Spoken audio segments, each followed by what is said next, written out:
السلام علیکم ورحمۃ اللہ وبرکاتہ۔ وہاں اندر تھوڑا سا شور ہے مشینوں کا، یہاں میں باہر یہ ویڈیو بنا رہا ہوں۔ یہ ویڈیو اس بارے میں ہے ائمہ اہل البیت علیہم السلام کے جو نام ہے وہ مسجد نبوی کے اندر لکھے ہوئے ہیں، اور آپ اسکرین پہ دیکھ رہے ہوں گے جہاں پہ خلفائے راشدین رضی اللہ عنہم کے نام ہیں، ریاض الجنہ کے جو اوپر کا حصہ ہے، وہیں پر اس ائمہ اہل البیت علیہم السلام کے نام لکھے ہوئے ہیں، سب کے نام لکھے ہوئے ہیں۔ ائمہ اہل البیت علیہم السلام کے نام ہیں امام علی علیہ السلام، امام حسن، امام حسین، امام زین العابدین سید سجاد، امام محمد الباقر، امام جعفر الصادق، امام تقی، امام نقی، امام رضا علیہم السلام، یہ سب کے نام مبارک جو ہیں اسماء گرامی وہ یہاں پہ لکھے ہوئے ہیں۔ تو اس کا مطلب یہ ہے کہ یہ نام جو ہے جو ہمارے ہاں پاکستان میں اگر کسی کے گھر میں لکھے ہوں یا کسی جگہ پہ ہم دیکھ لیں تو ہمارے ہاں سمجھا جاتا ہے کہ یہ کوئی شیعوں کے نام ہے۔ ایسا نہیں ہے بھائی، یہ لوگ جانتے ہیں بھائی اسلام تو یہاں سے آیا نا، ان لوگوں کو معلوم ہے۔ اب یہاں پہ ان ناموں کا ہونا یہ کس بات کی علامت ہے؟ یہ اسی بات کی علامت ہے ان کی اہمیت کی، کتنی اہمیت ہے اسلام میں ان ذوات قدسیہ کی، اور حدیث الثقلین وہ ان کے سامنے ہے۔ تو لہٰذا ہمارے ہاں اگر 12 اماموں کو ہم نام لیں تو 12 اماموں کو شاید ہمارے ہاں یہ سمجھا جائے کہ جناب یہ ایک خاص مخصوص فرقے کے ہیں، ایک مخصوص لوگوں کے ہیں، اور یہ انہی لوگوں کا کام ہے، ہم سنیوں کا اس میں کوئی کام نہیں ہے۔ ایسا نہیں ہے، یہ رویہ درست نہیں ہے۔ پھر ایک اور بات جو اہم بات معلوم ہوتی ہے وہ یہ ہے کہ میں نے پورے جگہ پر یہ نام یعنی دیکھا کہ کہیں پر مجھے معلوم یہ پتہ چلے کہ کسی طلقاء میں سے کسی کا نام لکھا گیا ہو انہوں نے، تو مجھے نہیں ملا کہ ان جہاں پر یعنی ابو ہریرہ جیسی شخصیت کا نام یہاں پہ لکھا ہوا ہے، ٹھیک ہے، وہ مدینہ کے صرف گورنر رہے تھے چند مہینوں تک غالباً، لیکن ان کا نام ہے، لیکن کسی طلقاء میں سے کسی کا نام یہاں پہ نہیں لکھا ہوا۔ اس کا مطلب یہ ہے کہ اسلامی دور میں بھی ان کو وہ اہمیت نہیں دی جاتی تھی جو آج ہمارے پاکستان میں ان کو دی جاتی ہے۔ ایک خاص طریقے سے ان کا نام چڑھایا جا رہا ہے اور چلایا جا رہا ہے۔ مسجد نبوی میں کسی جگہ ان کا نام نہیں ہے۔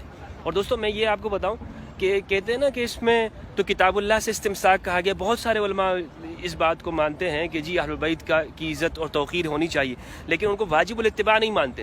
میں ان سے یہ کہتا ہوں، ان کی دلیل یہ ہے کہ اس میں آپ صلی اللہ علیہ وآلہ وسلم نے فرمایا 2 چیزیں چھوڑ کے جا رہا ہوں، کتاب اللہ اور میری اہل البیت۔ کتاب اللہ کو مضبوطی سے تھام کے رکھو، اہل البیت کے بارے میں کہا کہ اذکرکم اللہ، صرف اللہ کو یاد دلاتا ہوں، یعنی ان کی محبت کرو، ان کے بارے میں اتباع نہیں ہے۔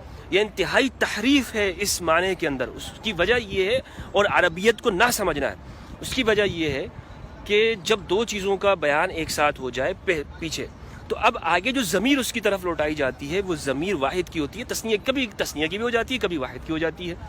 قرآن مجید میں اس کے بہت سارے نظائر موجود ہیں، بہت ساری مثالیں موجود ہیں کہ 2 چیزوں کو ایک ساتھ اس میں ظاہر کی شکل میں بیان کر دیا۔ اب جو آگے جو ضمیر آ رہی ہے تو وہ مضمر کی جانب، یعنی مضمر سے مراد جو اس میں ظاہر ہو، جس کا بیان پہلے ہو چکا ہو، اس کی طرف جو ضمیر عائد ہوگی وہ واحد کی ضمیر ہوتی ہے۔ یہ عربیت کا قاعدہ ہے، اور ادنا سے ادنا جو عربیت کے واقف ہو وہ اس بات کو اس سے لا علم نہیں ہوگا۔ لیکن ہمارے ہاں پتہ نہیں مجتہدین اسلام اہل سنت وہ کس طرح سے لا علم ہو جاتے ہیں۔ دوسری جو بات ہے وہ یہ ہے کہ اس روایت کو اگر آپ پڑھیں گے تو اس کے الفاظ کیا ہیں؟ اس کے الفاظ یہ ہیں کہ انا تارکم فیکم الثقلین، تم میں 2 گراں قدر چیزیں، 2 بھاری بھرکم چیزیں چھوڑ کے جا رہا ہوں۔ وہ کیا ہے؟ اولہما، ان 2 میں سے ایک، کتاب اللہ، اللہ کی کتاب ہے، فی الہدا والنور، اس میں ہدایت ہے اور نور ہے، فخذوا بکتاب اللہ، کتاب اللہ کو پکڑو۔ کیا مطلب؟ کتاب اللہ کو لو، ٹھیک ہے، کتاب اللہ کو اپنے احکام کے لیے لو، کتاب اللہ سے اپنے مسائل کو حل کرو، کتاب اللہ سے اپنے استنباط کرو۔